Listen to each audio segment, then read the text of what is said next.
Are you concerned about living longer and staying healthy? Well, if you're not, you should, because your lifespan is extending, but we are not staying healthier. The research from UCL, University College London, found that while the middle age may expect to live longer, they are likely to suffer more years of ill health than older generations. So, yes, modern medicine is allowing to keep us alive longer, but it fails in keeping us healthy. Hi, welcome to my channel on mental and physical health. My name is Gabriel Patridge. I'm a registered clinical counselor and a physician, and I'm here in the beautiful city of Vancouver in British Columbia. And in this video, I will talk about longevity and how to stay healthy along the way.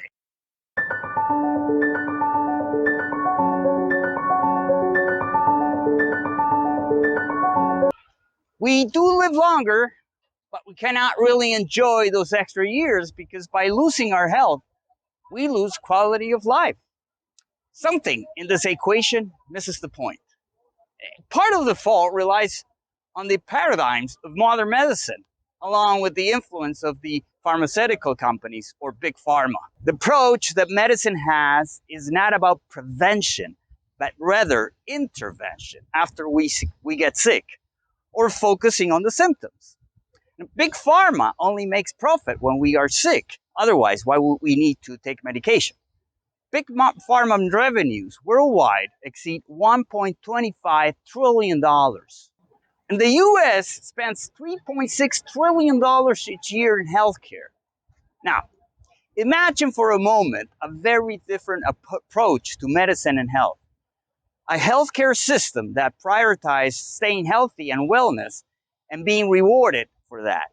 And when we get sick, acknowledging its failure by not getting paid. It has been done before. Ancient Chinese doctors were paid a retainer to keep their patients healthy. If a patient did get sick, the doctor would not be paid for that person until that individual got well.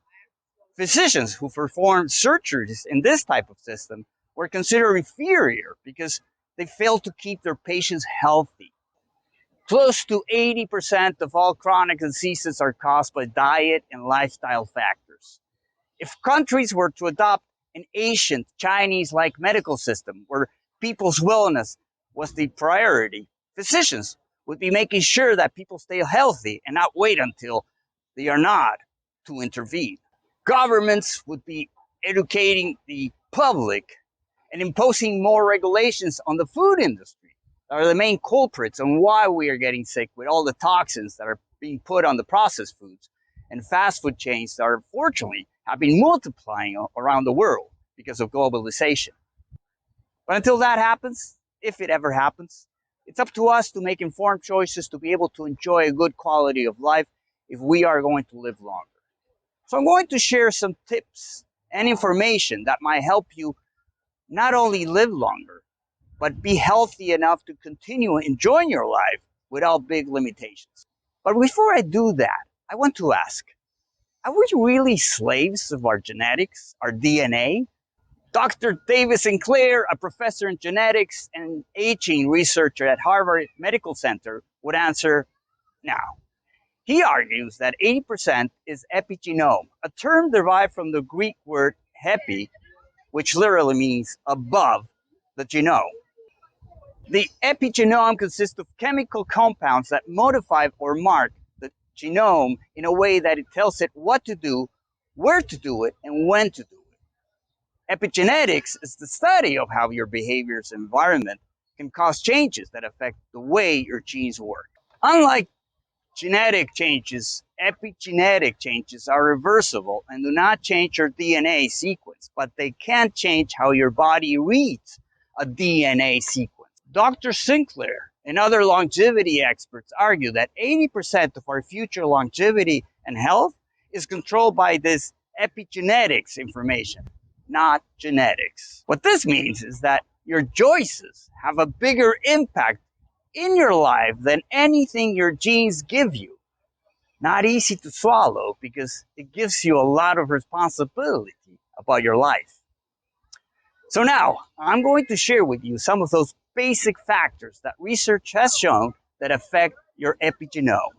Actually, you already know them. It's really common sense. But I'm hoping that with this video, I'm not only going to preach to the converted, but it might convince someone who lives in denial about their life choices that they are still in time to avoid the possibility of future chronic illnesses or reverse the ones that they already have.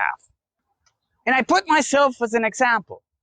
I'm shirtless, not only because we're going through a heat wave here in Vancouver, and I plan to talk in another video on how to stay healthy during the heat waves, but to show you that when you put the effort, you're able to slow down sarcopenia, which is the loss of muscle mass that develops through aging. I train with people who are half my age, and I don't stay behind. And my muscles are bigger than when I was younger. So let's jump right into it. Number one, exercise. There's a growing body of research suggesting that even little exercise helps fend off diseases and increases lifespans. People who do strength training live longer and better. One of those research is from the Herbert Wertheim School of Public Health and Human Longevity Science at the University of California, San Diego. It concluded that high levels of light physical activity and moderate to vigorous physical activities were associated with a lower risk of death. Higher sedentary time was associated with higher risk of mortality. The study showed that even if you aren't likely to live long based on your genes, you can still extend your lifespan by engaging in positive lifestyle behaviors such as regular exercise and sitting less. A new study published by the American Heart Association suggests that the highest reduction in early death was in people who reported 150 to 300 minutes a week of vigorous physical activity or 300 to 600 minutes of moderate physical activity. We must combine strength training or resistance with weights and aerobic or cardiovascular exercise like jogging. Finally, what is the best way to prevent Alzheimer's or dementia? Yes, it's exercise, not doing crosswords.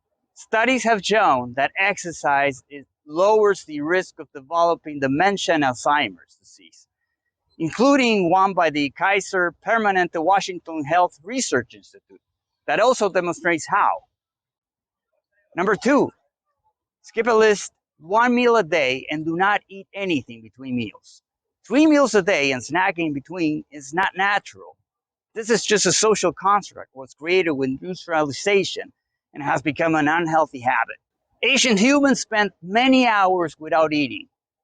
There were no food markets every 2 blocks or snacks to store at home. Our digestive system needs to take a rest for several hours, including the hours you were sleeping. Studies have shown that the more hours you spend without eating, either before you go to sleep or after you wake up, the more health benefits you will get.